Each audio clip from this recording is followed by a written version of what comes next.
Si je veux calculer le nombre d'outils, ici et ici, c'est très simple.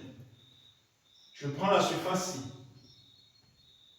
que je divise par la longueur et la largeur d'une outil. Par exemple, notre outil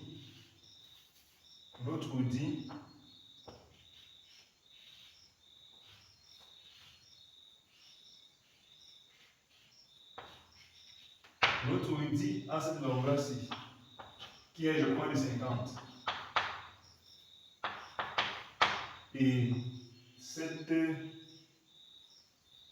hauteur, bon, cette hauteur c'est 15. Mais la largeur, en fait, parce que ça c'est la façon transversale. La largeur c'est de 0,20, c'est 20 centimes. C'est 20 centimes. Ça veut dire que si je veux calculer mon nombre d'outils ici, j'aurai la surface de cette pièce-ci, S, que je divise par 0,50 fois 0,20. Donc ça veut dire fois divisé par la longueur multiplié par la largeur de l'outil. Je fais la même chose sur la deuxième plaque pédale et je somme. Pourquoi cette formule? Vous me demanderez peut-être pourquoi il fait comment pour avoir cette formule. C'est simple.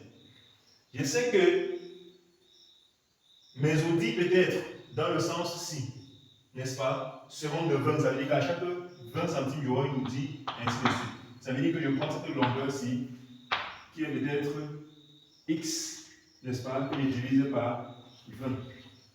Maintenant, je prends également cette longueur-ci. Si c'est dans le sens ici 20, ça veut dire que dans le sens ici, on aura 50, 50, 50, 50. Ça veut dire que j'aurai x2 divisé par 50.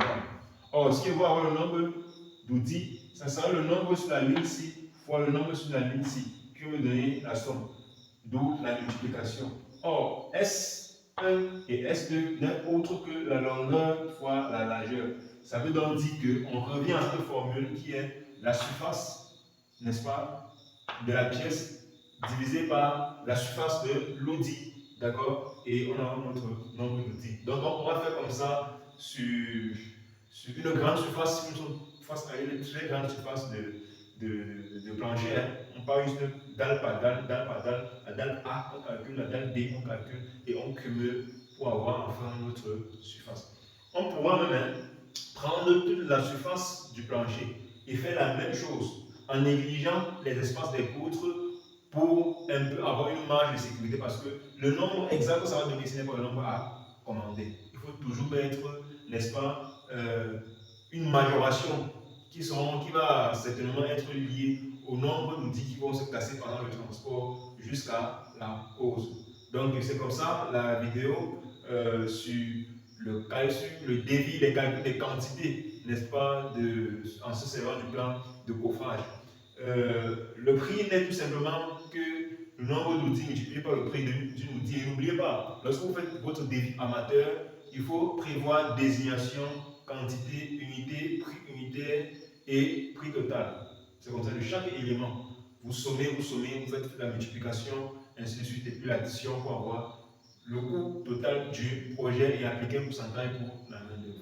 Donc, c'est comme ça, la vidéo liée au débit, 3 vidéos que je trouve assez super, peut-être un peu longue, mais assez intéressante, n'est-ce pas, qui parlent des devis. N'hésitez pas à revenir, vous poser des questions pour essayer de comprendre davantage. Et n'oubliez pas de vous abonner, de liker la vidéo et d'activer la cloche de notification. Liker la vidéo, c'est très important. Vous êtes nombreux à regarder la vidéo, mais peu like la vidéo. Likez la vidéo pour davantage booster, n'est-ce pas, la vidéo au grand public. Merci d'avoir regardé. On dit à très bientôt.